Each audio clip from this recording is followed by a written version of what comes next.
Kita latih hati kita agar senantiasa berinteraksi dengan ayat-ayat Allah, sehingga selalu merasa dekat dengannya. Di antara salah satu cara untuk membuat hati kita lembut dan selalu dekat dengan Allah adalah dengan memperbanyak zikir dan mengingat kematian. Rasulullah Shallallahu Alaihi Wasallam dalam sabdanya mengingatkan kita akan hal tersebut.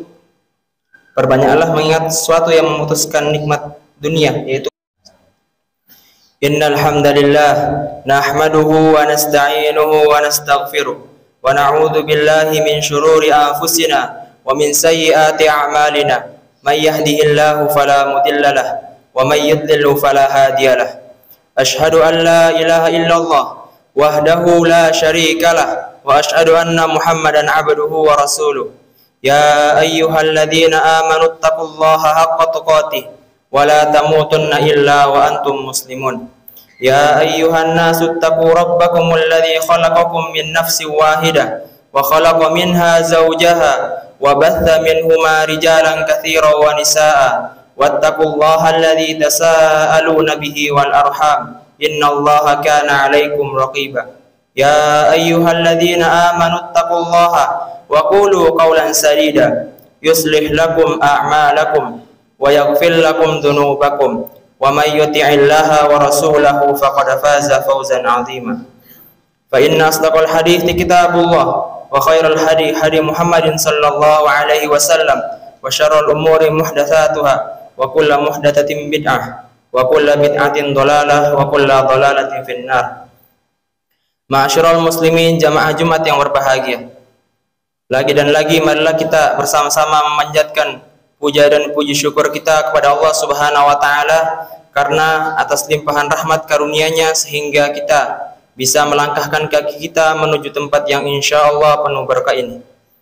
Salawat serta salam marilah senantiasa kita haturkan kepada junjungan kita Nabi besar Muhammad sallallahu alaihi wasallam yang telah membawa umatnya dari zaman jahiliyah menuju zaman Islamiyah. Jamaah Jumat yang berbahagia, kalau kita sejenak mau memperhatikan kondisi orang-orang di sekitar kita, maka akan kita dapatkan berbagai macam bentuk perilaku yang nampak pada mereka. Ada yang sedang sedih dan menangis, ada yang sedang senang sambil tertawa, dan ada juga yang giat bekerja, dan ada yang sebaliknya. Dan banyak lagi macam-macam bentuk tingkah laku yang dapat kita temukan. Semua itu merupakan cerminan dari kondisi hati mereka masing-masing. Mereka yang kondisi hatinya baik dan bersih, maka akan tampak ketenangan dalam sikapnya.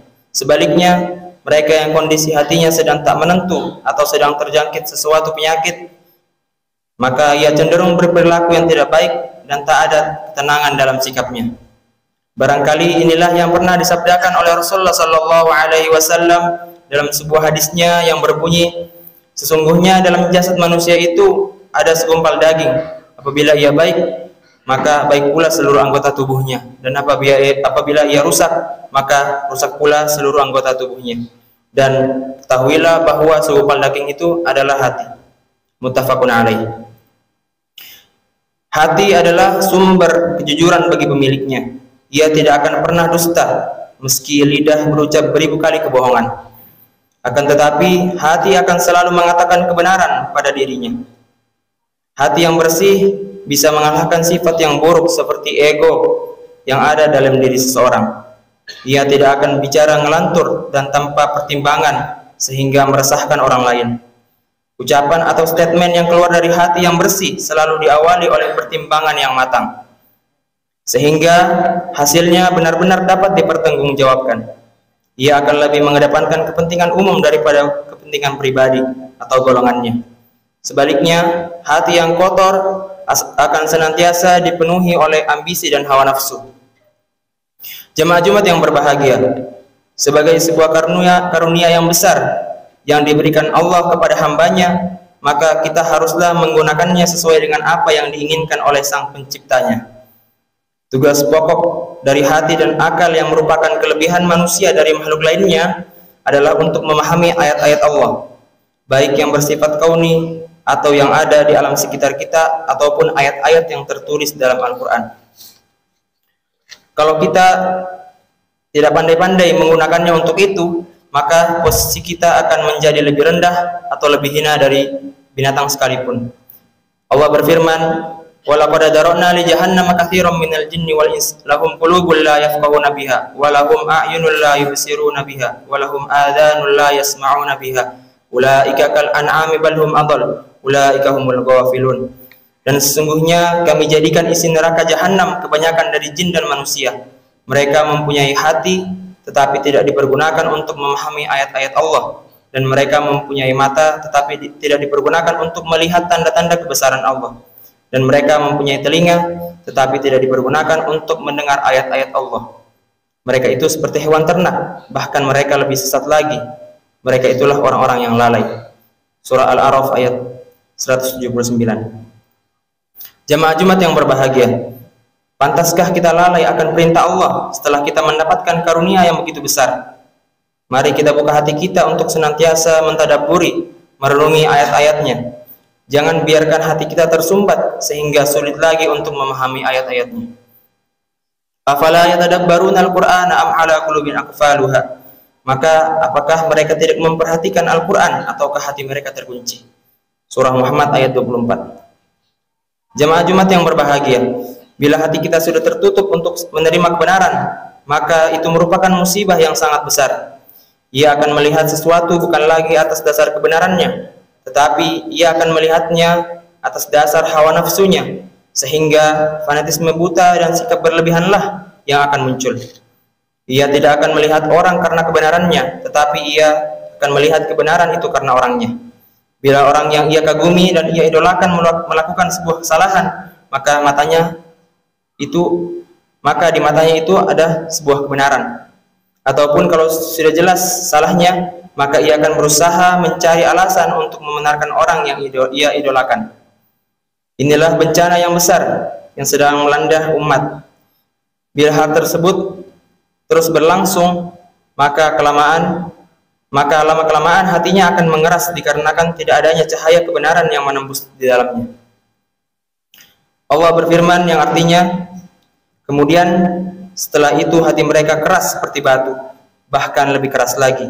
Padahal di antara batu-batu itu sungguh ada mengalir sungai-sungai daripadanya, dan di antaranya sungguh ada yang terbelah lalu keluarlah mata air daripadanya, dan di antaranya sungguh ada yang meluncur jatuh karena takut kepada Allah.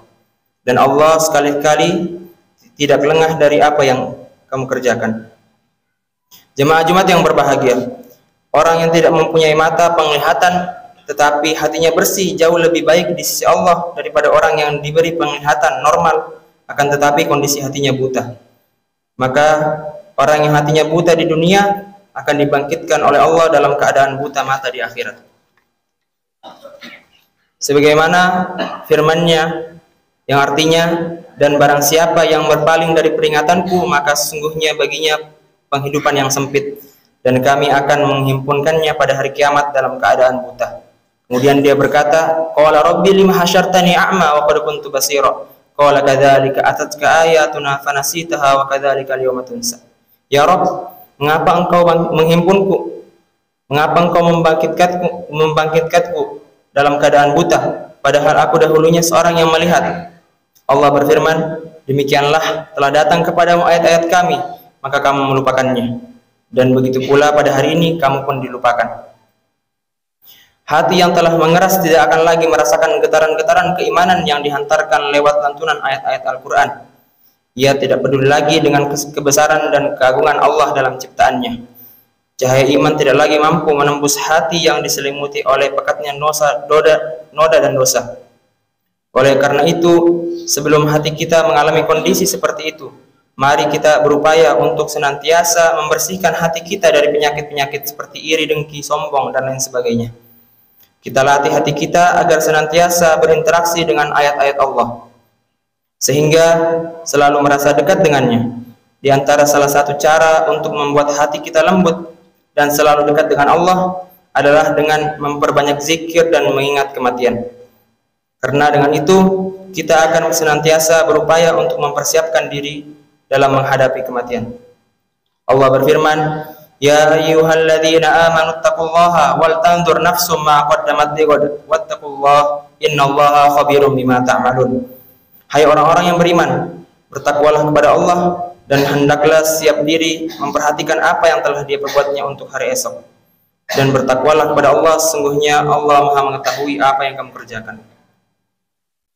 Rasulullah Shallallahu Alaihi Wasallam dalam sabdanya mengingatkan kita akan hal tersebut. Perbanyaklah mengingat sesuatu yang memutuskan nikmat dunia, yaitu kematian, karena sesungguhnya tidaklah seseorang mengingatnya di kala sempit kecuali Allah lapangkan hidupnya. Dan tidaklah seseorang mengingatnya di kala lapang kecuali ia akan merasa sempit. Hadis riwayat Bukhari. Kematian adalah sesuatu yang pasti dengan waktu yang tidak kita ketahui, sehingga siapapun orangnya, kapanpun dan dimanapun, ia harus selalu siap menghadapinya. Hanya dengan hati yang bersila kita bisa selamat menghadap Allah. Allah berfirman, "Yauma la yanfa'u malu wala banun illa man atallaha biqalbin salim." Yaitu di hari harta dan anak laki-laki tidak berguna kecuali orang-orang yang menghadap Allah dengan hati yang bersih. Inna Allaha indahu ilmus sa'ah wa yunazzilul ghaitha wa ya'lamu ma fil arham wa ma tadri nafsum madza taksibu ghadan wa ma tadri nafsum bi ayyi ardin tamut innallaha alimun khabir. Sesungguhnya Allah hanya pada sisinya lah saja pengetahuan tentang hari kiamat, dan dialah yang menurunkan hujan dan mengetahui apa yang ada dalam rahim. Dan tiada seorang pun yang dapat mengetahui dengan pasti apa yang akan diusahakannya besok. Dan tiada seorang pun yang dapat mengetahui di bumi mana dia akan mati. Sesungguhnya Allah Maha mengetahui lagi Maha mengenal. Surah Luqman ayat 34. Rabbi ja'alni muqimas salati wa min dzurriyyati rabbana wa taqabbal du'a. Rabbana ighfirli wa liwalidayya wal mu'minina yawma yaqumul hisab. Rabbana hab lana min azwajina wa dhurriyyatina qurrata a'yun waj'alna lil muttaqina imama. Aqulu qawli hadza wastaghfirullaha li wa lakum fastaghfiruhu innahu huwal ghafurur rahim.